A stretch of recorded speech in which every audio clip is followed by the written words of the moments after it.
welcome. Are you ready? Because I'm ready. We're reading the final part of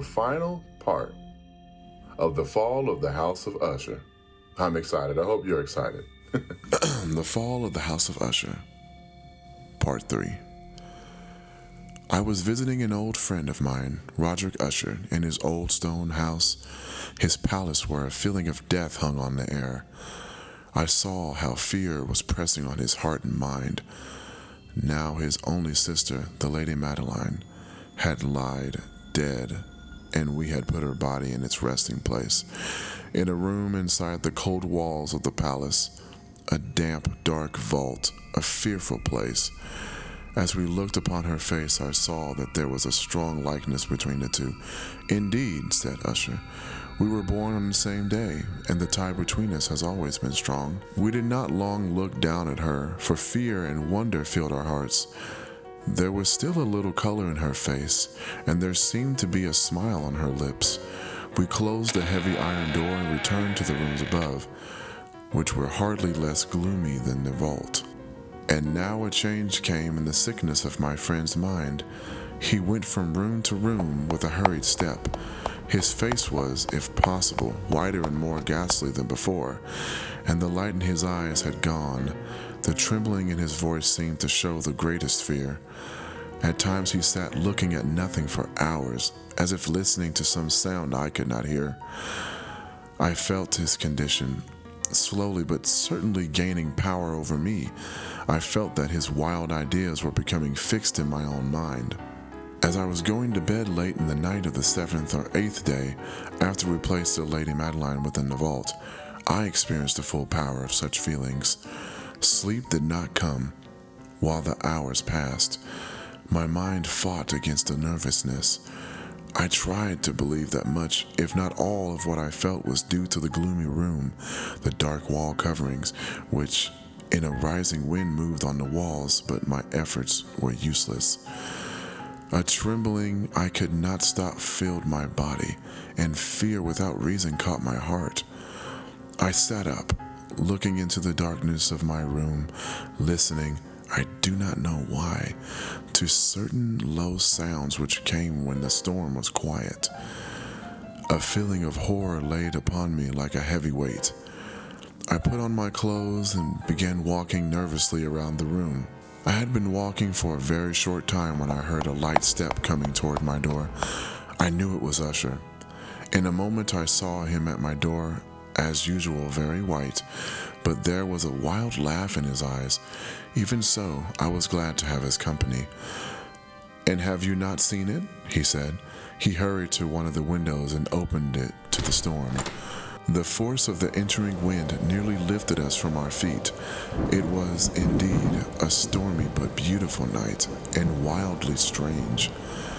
The heavy, low-hanging clouds, which seemed to press down upon the house, flew from all directions against each other, always returning and never passing away in the distance.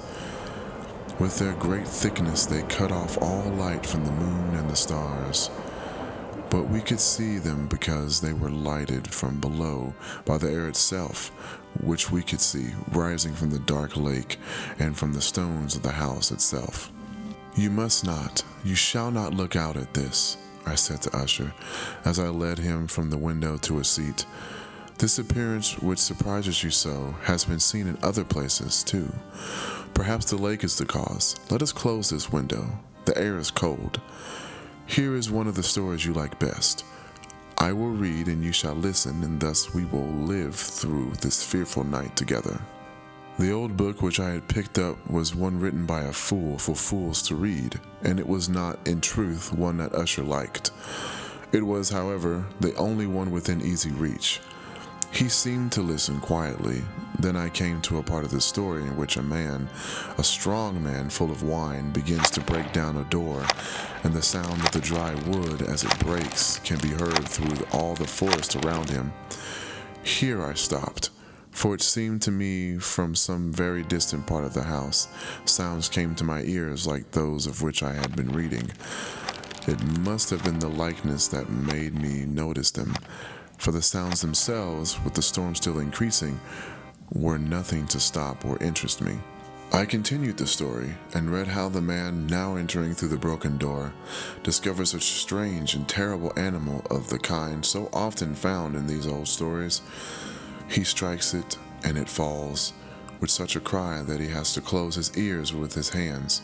Here again I stopped. There could be no doubt. This time I did hear a distant sound, very much like the cry of the animal in the story. I tried to control myself so that my friend would see nothing of what I felt.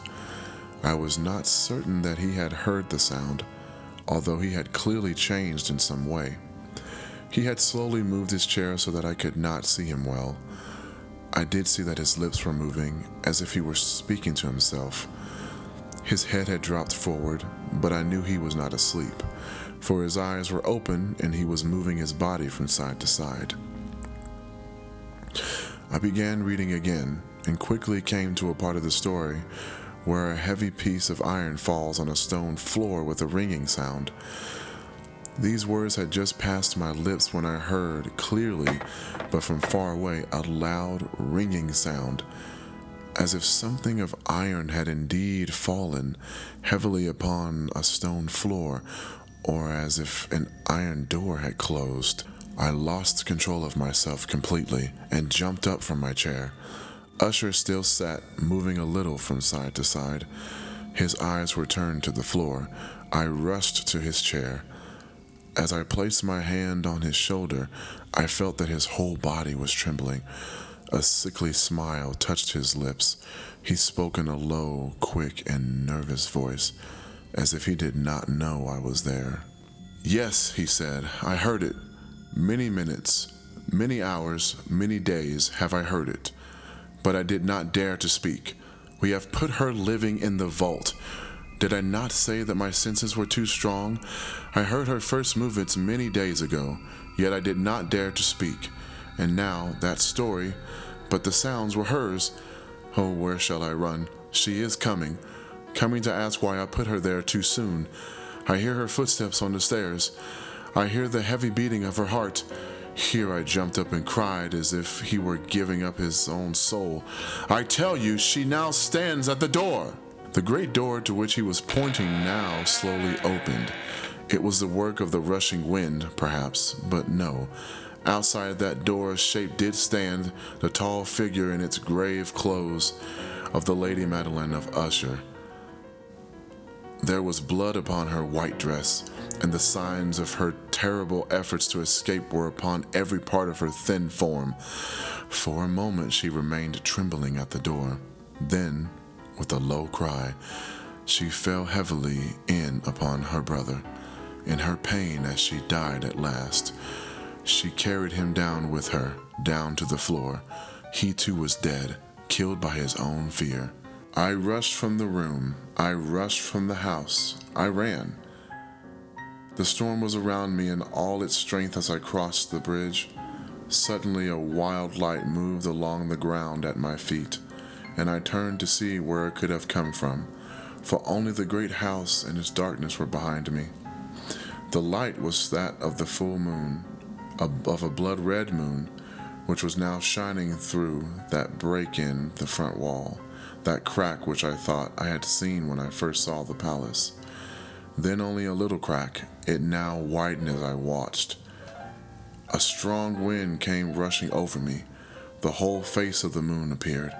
I saw the great walls falling apart. There was a long, stormy shouting sound, and that deep black lake closed darkly over all that remained of the House of Usher. Well, this is the part where our journey comes to an end, at least for this work. Hope you enjoyed me reading to you over this time, and come on back see you at midnight for the next series in our 30 days of scary stories and poems. We're going to be reading The Legend of Sleepy Hollow. I look forward to reading to you. Have a good night, everybody.